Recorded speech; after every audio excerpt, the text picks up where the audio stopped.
Welcome to Reasons Podcast, dear friends. Today we are going to look at a very important topic, and that is the intersection between science and faith. Today, to help us think through this important topic, we have with us a very important guest, and he is Hugh Ross. Hugh Ross is the founder and a senior scholar of Reasons to Believe, and the organization which is committed in looking into this topic of the combination between science and faith.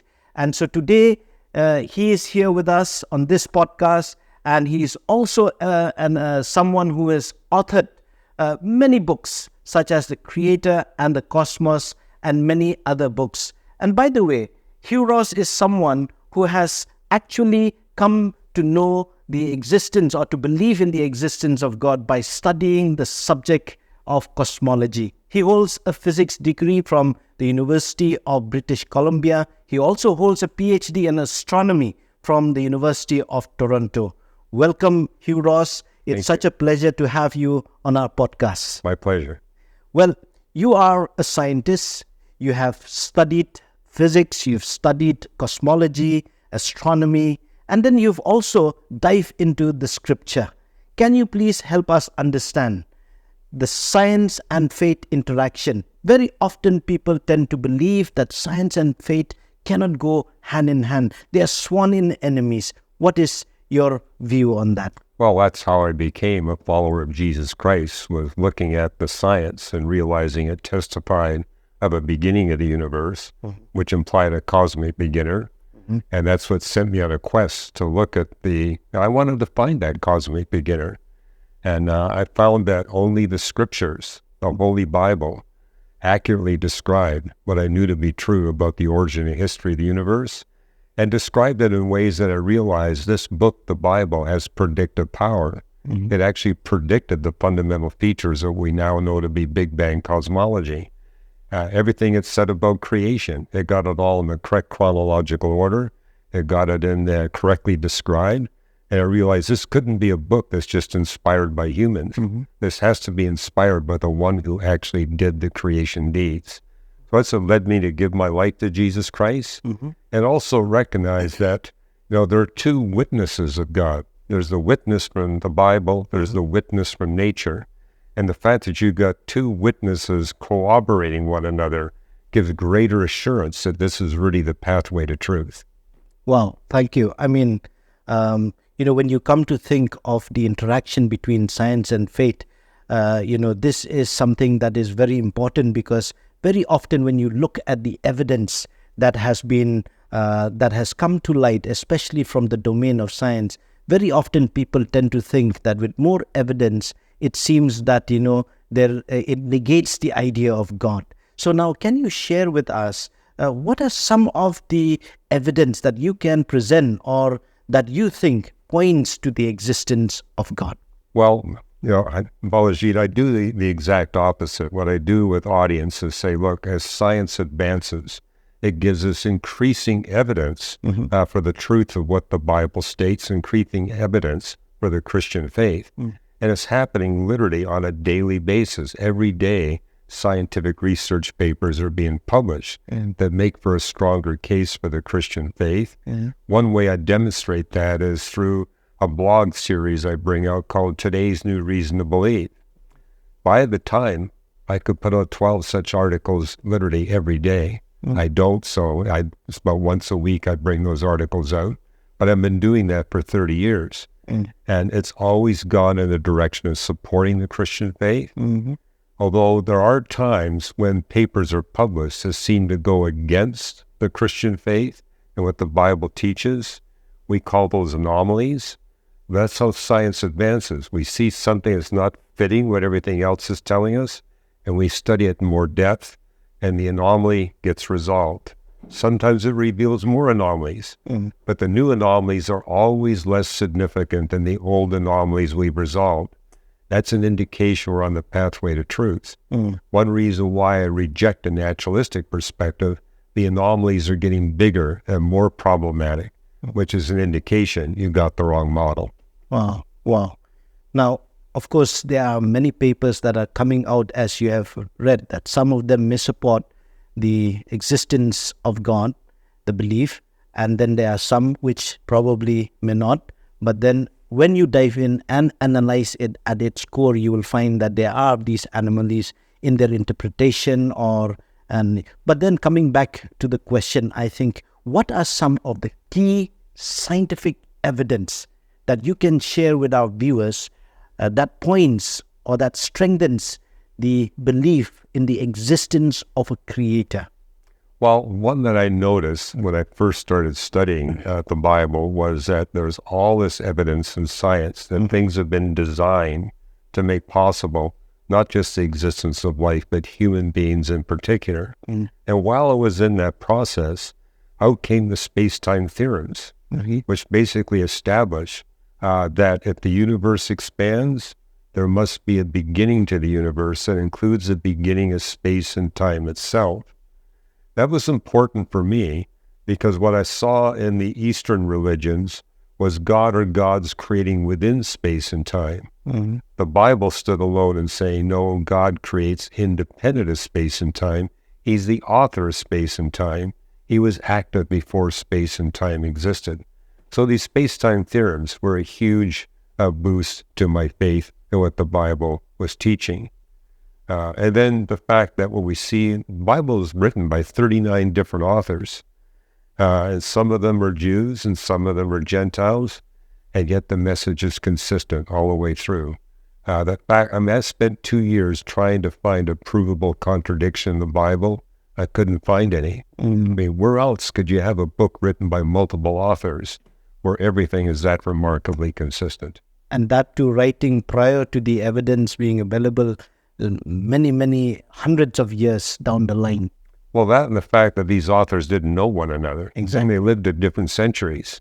Wow. So, that really authenticates even the reliability of this text that has been written centuries ago. Right. Now, right. you've mentioned about the origin of the universe. Now, I'm curious to probably know that you have also been, like, you are an astronomer. Right. And what are some of the evidence that actually strengthens the very idea of the origin or the beginning of the space and time that you've mentioned that contrasts from the Eastern view?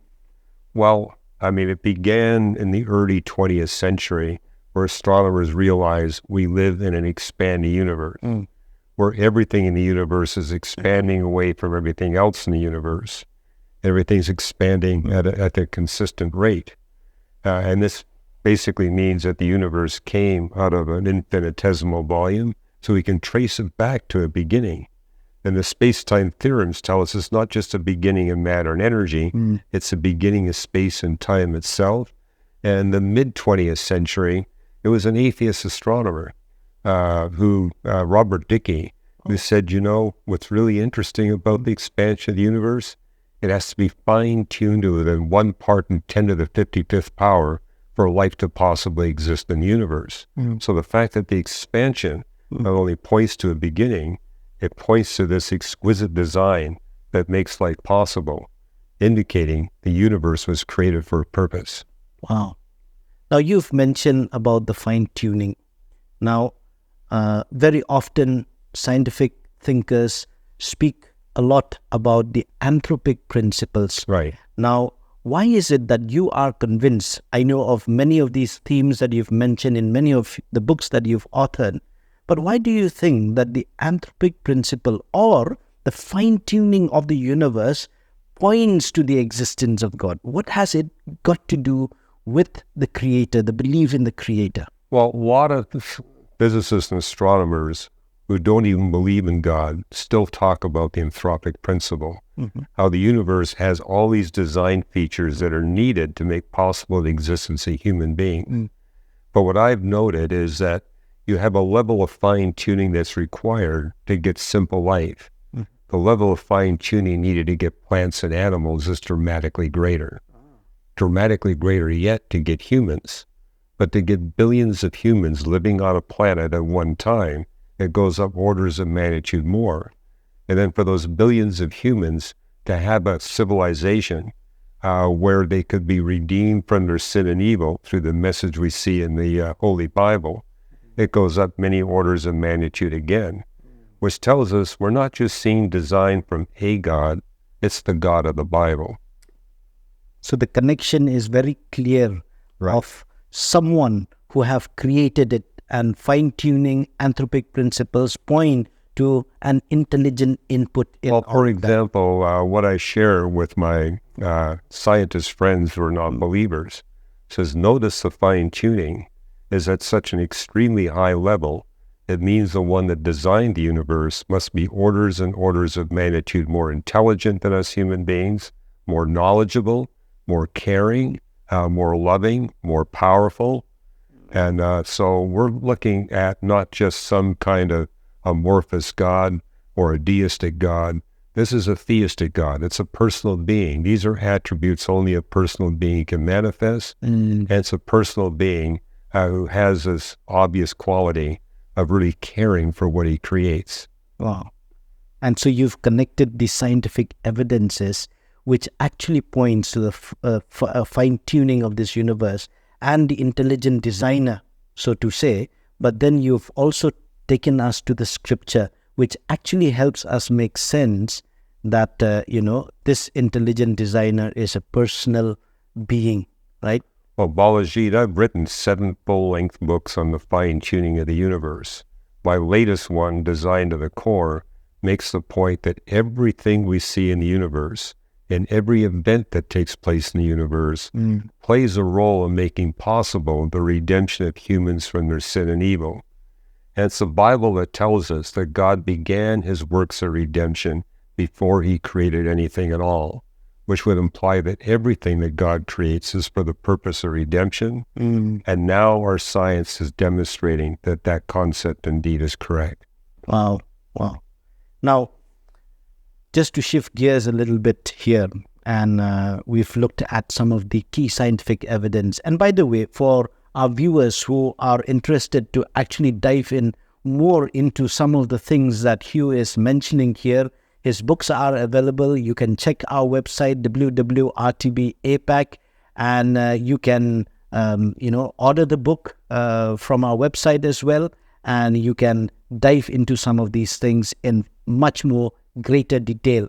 And just to shift gears a little bit here, Hugh, and, from scientific evidences, and I know that you've spent a lot of time studying the scriptures, not only the Bible, but you've also looked into the different scriptures as well from different perspectives. Now, what is it that you've seen that sets the scripture, the Bible, the revelation, in a different, note from all the other scriptures? And if you can just throw some light on that. Sure. Well, that's part of my conversion experience to the Christian faith, is comparing the different holy books that undergird the world's religions. And where the Bible really stood out for me, it was clear, it was direct, it wasn't this vague esoteric language, it wasn't repetitious, it didn't have this air of spirituality to it, and it made multiple statements about science, geography, and history. It was the only holy book I picked up that exhorted objective testing. I mean, you see this in the words of Paul: test everything, hold fast to that which proves to be good. The scientific method was embedded in the scriptures. And so following that scientific method, and also realizing the Bible alone gave you multiple opportunities to test the internal consistency of the Bible. Again, I already mentioned 39 different authors, over 24 lengthy texts on creation.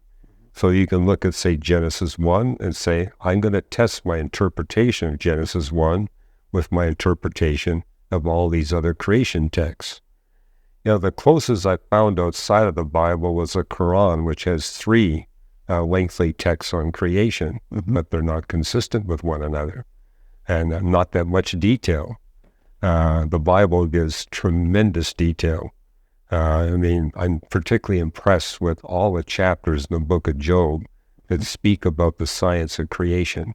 But Job is not alone. You got multiple New Testament, Old Testament authors dealing with the subject of creation. This is what persuades me that this indeed is a book that must come from the one who created the universe.